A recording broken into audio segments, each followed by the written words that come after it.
Bienvenue à cette nouvelle capsule de la série À hauteur d'auteur organisée par la Revue internationale PME. Nous avons le plaisir de recevoir Maryse Tremblay, doctorante à l'École des sciences de la gestion de l'UQAM, qui a souhaité discuter de l'article publié en 2023 intitulé Émancipation, participation et contre-participation entrepreneuriale, le cas de la population homosexuelle. Nous avons le privilège d'avoir l'auteur de ce papier, Monsieur Renaud Redien-Collot, doyen du corps professoral à ESCE, International Business School, pour un échange à hauteur d'auteur avec cette doctorante du champ de l'entrepreneuriat. Maryse, je te laisse donc prendre le relais et échanger avec avec l'auteur de l'article que tu as sélectionné. Merci beaucoup, Toby. Merci pour la belle initiative de discuter ce papier-là avec Renaud, parce que c'est un papier qui a quand même marqué ma trajectoire au doctorat. Donc, j'étais ravie de pouvoir discuter de ce papier-là avec toi, Renaud. Tout d'abord, je peux peut-être voir l'interprétation que j'ai faite de ce grand papier qui est costaud quand même, avec des apports de de différentes recherches, là, pas juste du management, là, qui vient tirer des approches historiques, géographiques. Donc, c'est un papier costaud, mais fort, qui ouvre beaucoup d'imaginaire et de possibilités. Donc voilà. C'est un article qui met en lumière, dans le fond, les lacunes qu'il y a en ce moment dans la recherche en entrepreneuriat. Puis c'est surtout concentré sur l'entrepreneuriat comme un refuge pour les populations homosexuelles qui sont discriminées sur le marché de l'emploi et qui vont donc chercher un remède via l'entrepreneuriat. Mais cet imaginaire-là du refuge a aussi pour objectif, selon ce qui est écrit dans le papier, donc de restreindre aussi l'intérêt de l'entrepreneuriat LGBT+, dans le champ de la création de valeur. Et ça ne montre pas vraiment la diversité et l'ingéniosité de certains modèles économiques issus de la libération sexuelle et des communautés LGBTQ+. Ces recherches-là généralisent aussi toutes les motivations et l'impact de l'entrepreneuriat LGBT parce qu'ils amalgament sous un même chapeau toutes les ambitions des communautés qui sont très diversifiées et variées. Et ça ne montre donc pas l'ampleur des démarches aussi entrepreneuriales réalisées historiquement par cette communauté-là. Donc, selon Renaud Rediancolo, l'article propose une perspective élargie qui permet de voir comment est-ce que ces communautés-là ont résisté aux différentes formes de pouvoir et qui cherchaient à marginaliser, effacer, coopter ces communautés-là. Donc, les entrepreneurs LGBT ont résisté via différents types de logiques, autant de participation et de contre-participation au système. Puis le papier va montrer un peu les variétés de logiques de participation et de contre-participation en élaborant aussi 4 types d'imaginaires possibles pour ces communautés-là. Puis là, rapidement, je vais essayer de résumer ces 4 propositions-là, ces 4 imaginaires. Donc, dans la logique de participation, on l'a vu, il y a la logique de refuge, donc qui est relativement vue dans la littérature, donc je ne m'y attarderai pas. Mais là où on ouvre les imaginaires, c'est à travers la logique de participation, mais engagée. Donc, Renaud va s'appuyer sur différents travaux historiques, politiques, pour montrer comment l'entrepreneuriat a aussi été utilisé par les entrepreneurs LGBT+, pour revendiquer certains droits, dans le contexte aussi historique des identités politiques, des politiques identitaires, pardon. Ça a permis de créer un marché qui est maintenant convoité des communautés LGBT+. Et aussi, ça a permis de gentrifier certains quartiers vétustes. Donc, il y a une certaine forme dans la participation des communautés qui ont été chercher, en fait, des leviers de pression en étant des meilleurs économes, là, si je peux dire ça comme ça. Donc, en revendiquant ce droit à l'économie et à la participation économique. Et c'est cette vision de participation qui est nommée engagée dans le papier. Mais il y a aussi des logiques de contre-participation et de queering, donc le queering offensif et défensif, qui sont ancrés dans des mouvements un peu plus queer qui revendiquaient à partir des années 90, euh, dans le fond, une non-identité, dans le fond, de dire on refuse certaines étiquettes, on critique aussi les politiques identitaires qui souvent visaient à coopter certaines populations homosexuelles, mais pas d'autres. Dans le fond, on exclut, mais on inclut euh, certaines populations. Puis ces entrepreneurs-là, ils adoptent des stratégies de queering qui visent, d'un premier abord, à éviter la réification des identités. On va dire, il y a différents types d'entrepreneuriat, il y a différents modèles, ils prônent plus un pluralisme entrepreneurial, donc une logique défensive, mais aussi certains modèles qui visaient à déstabiliser l'hétéronormativité entrepreneuriale. Donc, en somme, cette étude de Renaud enrichit beaucoup notre compréhension des multiples formes de résistance des entrepreneurs queer et LGBTQIA+, et ouvre plusieurs pistes de recherche pour approfondir ce sujet et différents imaginaires aussi pour les communautés entrepreneuriales de cette communauté-là. Donc, moi, ça m'a vraiment beaucoup interpellé cet article-là parce que justement, ça permet de critiquer un peu qu'est-ce qui existe en ce moment et de montrer qu'il y a une pluralité. Il y a d'ailleurs très peu de papiers qui parlent de l'entrepreneuriat avec une perspective queer et sur les communautés LGBTQIA+. Donc, c'était déjà une trouvaille enrichissante pour ma recherche qui s'intéresse aux microagressions dans le contexte du réseautage entrepreneurial avec une perspective queer, avec une lentille queer féministe. Donc, ça donne aussi un ensemble. Les modélisations comme ça permet aussi de se cadrer un peu dans ce qui existe en ce moment et où est-ce que moi, je me situais par rapport à ma propre démarche. Puis comme je faisais une auto-ethnographie, j'étais moi-même entrepreneur en train de faire ma recherche. Puis je m'interrogeais sur les pratiques que j'avais aussi sur le terrain en tant qu'entrepreneur. Puis je me suis beaucoup reconnue dans les approches de queering offensif-défensif. Donc, c'est quelque chose que je garde pour moi aussi pour le développement de la thèse. Donc, c'est tous des outils qui sont très précieux pour des doctorants qui envisagent, je pense, ce type de recherche.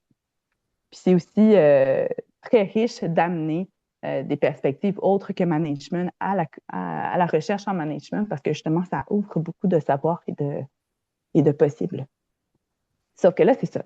Dans ma recherche en tant que telle, je travaille beaucoup sur le lien entre capitalisme et hétéronormativité. Puis là, j'utilise la chance que j'ai d'avoir Renaud ici pour nous en parler peut-être un peu plus et m'aider à comprendre ce lien-là. Donc, Renaud, dans ton texte, tu en parles aussi beaucoup là, de comment est-ce que l'entrepreneuriat a aidé les politiques identitaires et tout ça, mais j'aimerais peut-être que tu nous parles un peu plus de comment est-ce que tu vois justement le lien entre hétéronormativité et capitalisme, comment l'entrepreneuriat est hétéronormé, puis comment est-ce que l'hétéronormativité influence l'entrepreneuriat. Donc, tout ça un peu, qui est un peu mêlé en ce moment dans ma tête. Peut-être que tu pourrais m'aider à le démêler, ce nœud-là. Tout à fait. Merci Marie. Dans tous les cas, c'est fort bien résumé. Et mon idée, c'était surtout de proposer une matrice d'ouverture. Et si ça peut aider les doctorants, je trouve ça extraordinaire.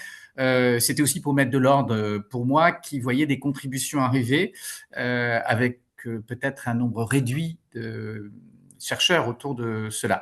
Alors, pour prendre précisément la question du lien entre hétéronormativité et capitalisme, je pense que c'est vraiment fondamental et qu'il faudrait vraiment... alors, il y a eu des écrits dessus, hein, là, je vais pas les reciter, ils sont dans l'article, mais si on peut essayer de faire une généalogie, fondamentalement, là, le capitalisme se pose la question de la pérennité des moyens de production, et en particulier du contrôle de ces moyens de production, c'est-à-dire les personnes qui y participent. À travers cela, bien entendu, très rapidement, lors des premières phases de la révolution industrielle et de la deuxième, on a vu que c'était une façon de contrôler les moyens de production et à travers cela, les moyens de conditions d'existence. Hein. Le travailleur sort le soir, mais il va vivre pour pouvoir continuer à travailler. Hein. C'est les thèses de Marcus, hein, qu'on connaît très bien. Et à travers cela, bien entendu, un contrôle de la reproduction, hein, reproduction du modèle professionnel, reproduction de l'identité, de l'individualité, hein, si on veut aussi bien nuancer ces deux enjeux, et bien entendu, derrière cette question de la reproduction qui est liée au système de production, une logique de contrôle qui est marquée par la répression. Et la répression qui va être une répression homophobe, hein, qui donnera lieu à des lois, en particulier alors en France, en Allemagne, en Angleterre, mais qu'ils ont imposé d'ailleurs aussi aux pays qu'ils ont colonisés à l'époque. Hein, je donne l'exemple du Ghana, hein, en particulier. Donc il y a eu véritablement cette phase importante avec un moment particulier qu'on pourrait dater. Alors là, je fais de l'histoire en m'appuyant quand même aussi sur des éléments de Foucault dans toute sa théorie sur le biopolitique, mais aussi des éléments sur les questions historiques posées chez Alperin. Hein. Il faudrait redévelopper, hein, ça mériterait même un article en soi, qui débouche ensuite sur sur la question précisément d'une deuxième phase où on est passé finalement d'une homophobie institutionnelle à une homophilie organisationnelle qui serait au tournant de l'entre-deux-guerres, à mon avis, à partir du moment où peut-être la science du marketing est apparue. C'est le neveu de Sigmund Freud qui a quand même vraiment promu la chose aux États-Unis, qui a été le terroir de la théorie marketing, autour de ce désir en jeu. Et à travers cela, le capitalisme s'est moins intéressé, enfin, c'est tout autant intéressé au contrôle de la production que de la consommation, qui peut bien entendu informer les moyens d'existence, mais aussi de l'expérience de consommation, mais aussi de l'expérience en soi, de l'expérience de soi, soit en tant qu'entité professionnelle, mais aussi entité individuelle, et bien entendu, qui a débouché sur une capacité pour le capitalisme de vouloir capter, bien entendu, les identités, ce qui débouche d'ailleurs, et là je m'appuie aussi sur Nancy Fraser et sur ses définitions de la participation et de la contre-participation, de qui parle-t-on dans ce domaine-là.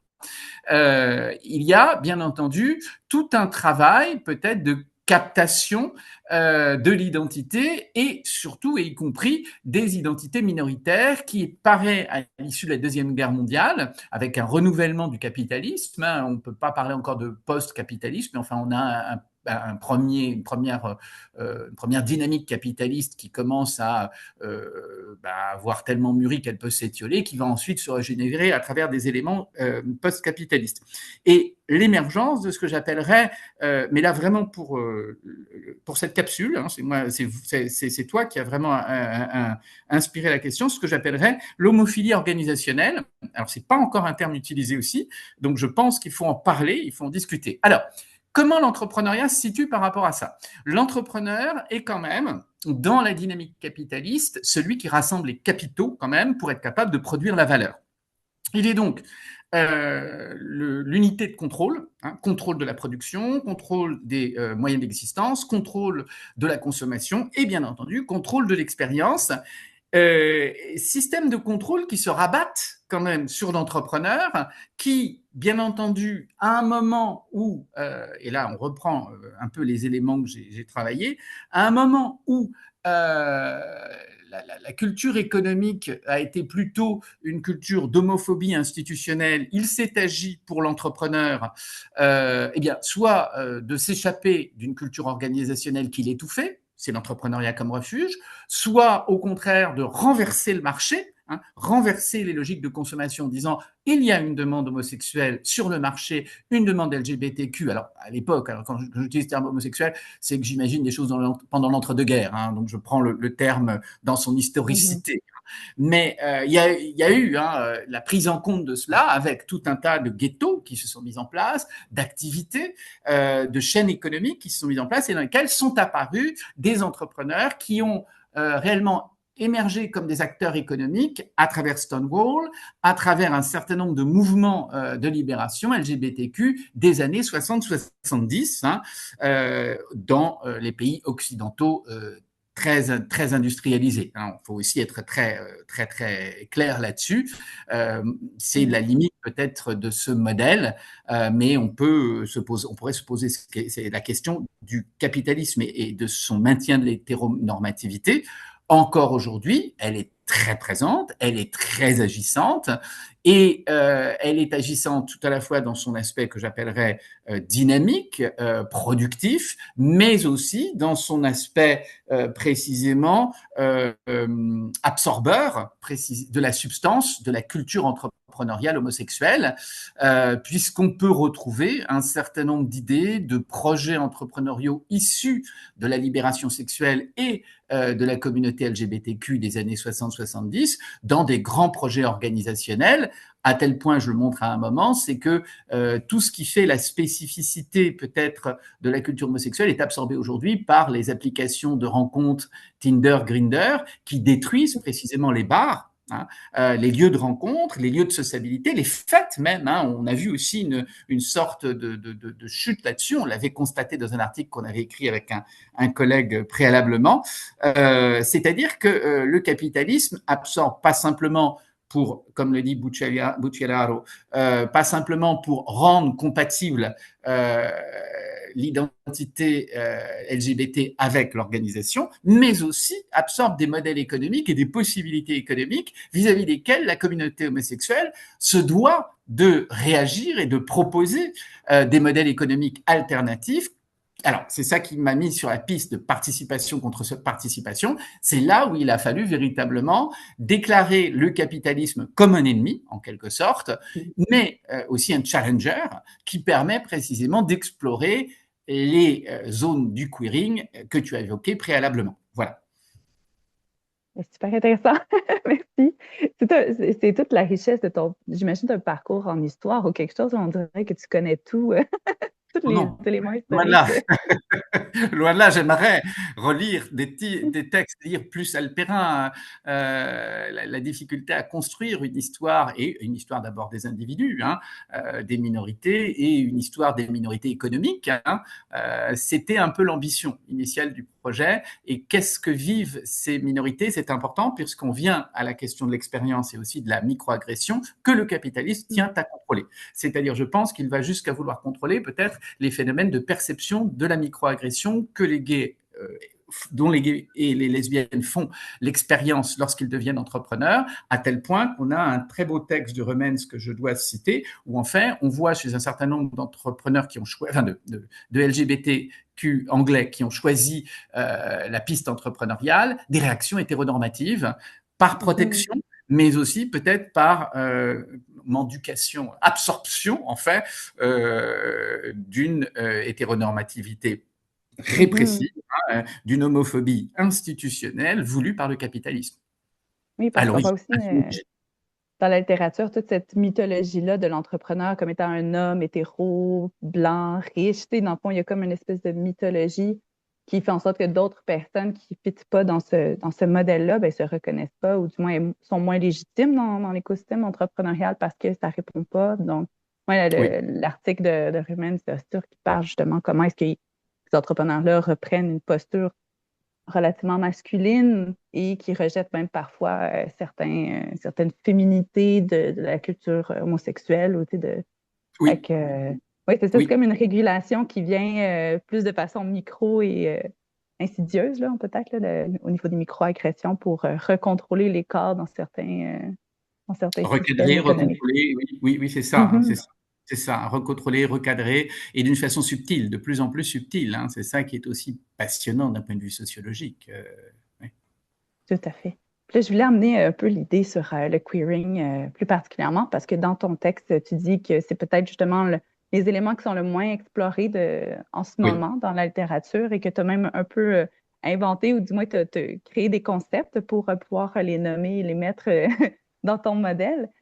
Puis je me demandais en fait, parce que tu nommais que tout restait à faire, que la notion de queering entrepreneurial, et là je te cite, demeure une notion inexplorée. Puis il y a aussi la mise en garde de comment est-ce qu'on peut utiliser le queering sans le coopter ou sans comme l'utiliser de façon utilitaire. Fait que ça, c'est toutes des petites nuances que, en tout cas, j'aimerais bien éviter de faire dans ma tête. Et je me demandais comment est-ce que la littérature positionne en ce moment le queering, peut-être queering offensif, défensif que tu as inventé, mais comment est-ce que tu le perçois un peu dans la littérature actuelle?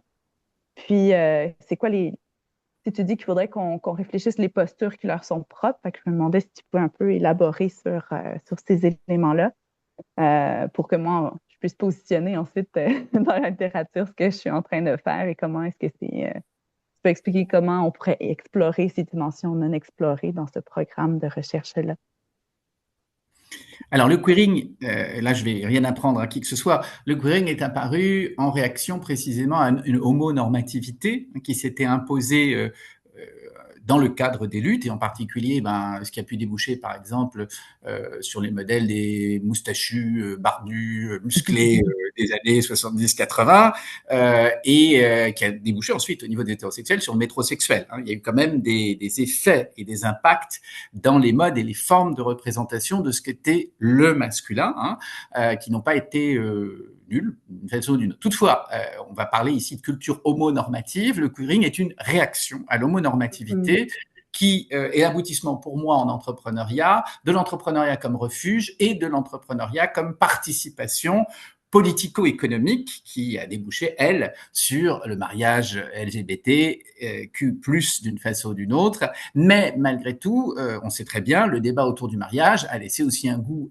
amer à un certain nombre de personnes et pour des raisons multiples en particulier. Donc, ce qui est intéressant dans le queering, et je pense qu'il est directement lié à la dynamique entrepreneuriale, c'est qu'il est réellement une réponse qui s'interroge sur l'intention entrepreneuriale, et ça c'est très important, alors, c'est mon domaine de spécialité à l'origine, sur l'intention entrepreneuriale, pourquoi j'entreprends, et à quoi ça va servir, et ça va me servir au sens de la construction de moi-même, surtout dans un univers capitaliste qui a un pouvoir et une puissance de récupération qui dépasse tout ce qu'on peut imaginer. C'est pour ça qu'on adore et qu'on déteste le capitalisme. Nous sommes à chaque fois récupérés, un peu d'ailleurs comme la littérature qui récupère ces monstres obscurs pour en faire des grands talents, la littérature maudite qui est finalement absorbée. Je pense que le capitalisme fonctionne un peu de la même façon. Et bien entendu, on a tous eu cette réaction après avoir connu dans sa jeunesse un auteur qui nous semblait un peu atypique, devenir un auteur de Panthéon quand on a 70 ans, 50 ans plus tard, on se dit « oh là là ».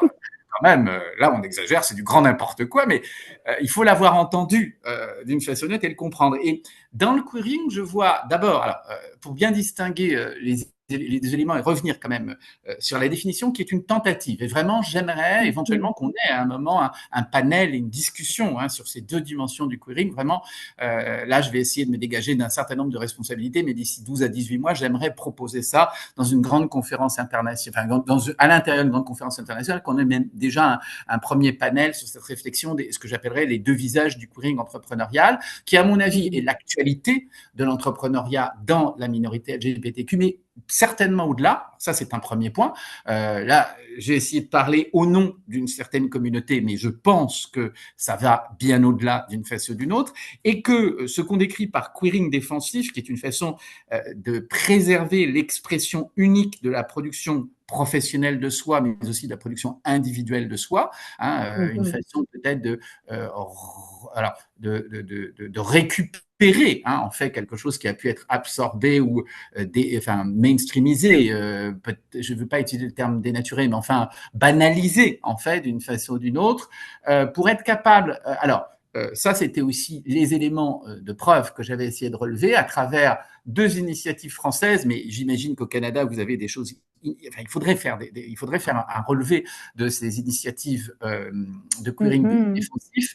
J'ai pris l'exemple du Pulp et l'exemple du collectif Rosa Bonheur. Mais j'aimerais qu'au niveau international et interculturel, on ait cette capacité de peut-être que ce serait un premier projet de comparaison assez intéressant pour voir comment derrière l'initiative du Pulp, c'était une initiative de retravailler la question, et en management, c'est très important, puisque l'organisation, mais l'entrepreneuriat aussi, c'est la prévision, c'est la structuration, c'est la planification. Et bien au contraire, le queering propose, et en entrepreneuriat, c'était un peu ça avec le Pulp, c'était proposer une série d'événements, mais qui pouvaient sortir comme des champignons d'une façon presque organique, comme l'entend un petit peu la littérature deleuzienne, vraiment quelque chose qui soit une production de racines et qui crée. Alors, c'est peut-être aussi la littérature des réseaux qu'il faudrait interroger, qui est peut-être traitée d'une façon un peu trop sérieuse et finalement très ennuyeuse, et peut-être en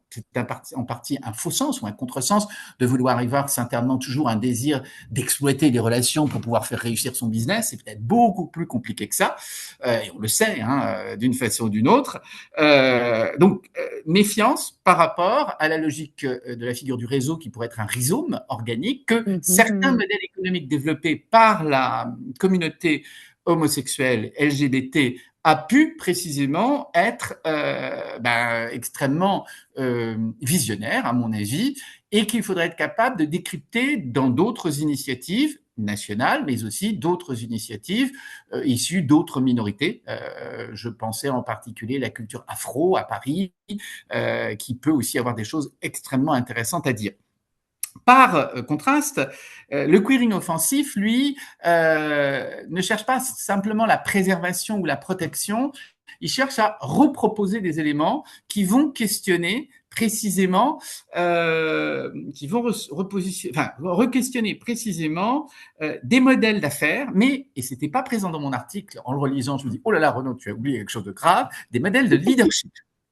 Je pense qu'il y a des modèles de leadership différents, et en particulier l'exemple de SOS qui a commencé à vouloir traiter les addictions des minorités LGBTQ, qui étaient doublement stigmatisées, mais surtout très, très stigmatisées dans leur rapport de consommation à la drogue et à la sexualité, ce qui est aujourd'hui la réalité du chemsex, hein, et sur lesquels, bon, alors là aussi, il faudrait faire vraiment toute une réflexion et toute une étude sur les mécanismes entrepreneuriaux des associations dans la lutte contre le sida, mais aussi aujourd'hui dans la capacité d'inventer de nouveaux types de sexualité, discutables ou pas discutables. Il y a des débats nationaux, ceci ne nous concerne pas peut-être directement en tant que scientifiques, mais qui permettent précisément de dénoncer le caractère continuellement répressif du capitalisme, quand bien même il s'en dédie, d'un côté, et de l'autre côté, de proposer des modèles alternatifs à nouveau sur le marché, mais pas que. Par exemple, le modèle SOS, c'est un modèle d'entrepreneuriat social, parti d'un service proposé aux minorités pour les minorités, mais qui, peu à peu, est devenu, en France, un modèle d'entrepreneuriat social finalement générique. Hein, c'est-à-dire, c'est par ce biais-là qu'on a réussi à dialoguer avec le modèle traditionnel de la sécurité sociale, des mutuelles, etc., pour proposer des alternatives. À mon avis, c'est très courageux et très intéressant. Inversement, pour montrer en fait l'existence de ce queering offensif, c'est cet article de nos collègues Muir et je ne me rappelle plus du deuxième nom, j'avais dû le noter, enfin ces collègues irlandaises, oui, Muir et Sullivan, qui m'avaient énormément marqué. Et là, on est dans le domaine du leadership, mais aussi du modèle économique de cet entrepreneur qui précisément essaye, au début, d'avoir une sorte d'homogénéité de figure en tant que Yel au travail avec une représentation féminine, et puis finit, au moment où le succès commence à arriver et peut-être un déficit d'innovation au sein des équipes, mais sans l'avoir prévu, hein, c'est véritablement quelque chose qui traverse un désir. Il n'y a pas de tactique hein, derrière ce leadership. Il arrive certains jours à moitié homme, à moitié femme, et ça pose vraiment des questions aux équipes qui le connaissent depuis 5 à 10 ans. Ça pose plein d'enjeux, et je pense que c'est des choses qu'on va voir arriver. Alors, pas simplement sous la forme plastique, physique, mais aussi sous la forme peut-être des points de vue, des avis, des perspectives à développer. Voilà un petit peu comment je peux concevoir la chose aujourd'hui. Je pense qu'il faudrait qu'on se réunisse davantage pour discuter de ces collectifs, hein, parce que moi, derrière, il y a vraiment une belle pluralité à observer qui régénérerait l'étude de l'entrepreneuriat. Totalement. Puis, moi, c'est ça, je suis moins sur les modèles d'affaires, plus sur les pratiques entrepreneuriales. Puis là aussi, je vois aussi des manières de contourner un peu les différentes logiques et façons de faire classiques. Là, donc, même, ça peut être riche au niveau des modèles d'affaires, mais aussi des pratiques et du leadership que tu nommais, qui est vraiment très intéressant, parce qu'on s'imagine une identité qui est relativement fixe du leader héroïque, là, mais cette personnalité-là peut justement évoluer en fonction du genre aussi de ce qui est mis de l'avant. C'est vraiment très intéressant. Par exemple, sur la logique de microagression dans le texte de Muir et Sullivan, est-ce que ce leader qui réutilise une partie de sa masculinité pour rappeler qu'il était un homme à l'origine de cette entreprise, qu'est-ce que ça veut dire? Est-ce que c'est une façon ironique, une citation ironique? Est-ce que c'est une façon, un défi?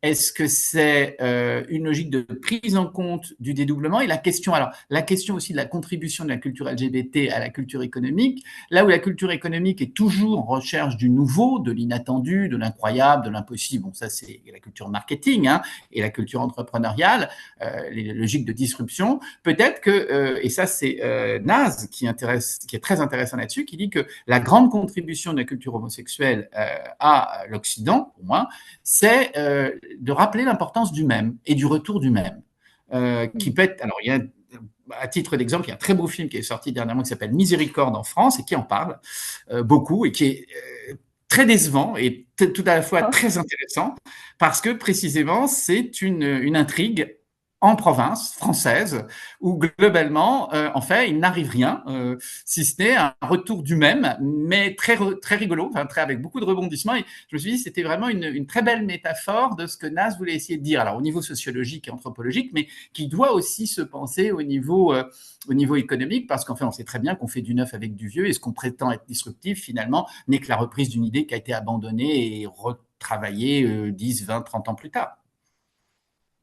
la difficulté de savoir comment éviter d'être cette personne qui récupère pour des finalités non queer, des propos queer. C'est un peu stressant, mais Oui, ce sera oui, pour oui, un oui, autre oui. sujet, un autre jour, j'imagine, vu que je vois le visage de Toby réapparaître.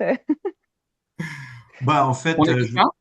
ouais, ben je voulais juste revenir rapidement en terminant pour vous remercier pour cet échange qui était très entraînant, très stimulant autour de sujets qui sont quand même assez bouillonnants, là, en parlant un peu du queering, de l'entrepreneuriat. On voit que c'est un grand champ des possibles. Et puis, c'est intéressant de vous entendre et on espère que la communauté de la Revue internationale PME trouvera ça également intéressant. Je pense que l'auditoire qui va écoutez, la capsule aura certainement le goût d'aller lire l'article de Renaud et d'approfondir un peu la réflexion à ce sujet. Et en sachant un peu ce que tu as dit, Renaud, que d'ici 12-18 mois, tu voulais faire un panel un peu, je pense que c'est vraiment une nouvelle très intéressante, très Hmm. enthousiasmante pour des étudiantes comme Maryse et d'autres qui travaillent sur ces questions-là et qui cherchent un peu ces plateformes-là pour échanger.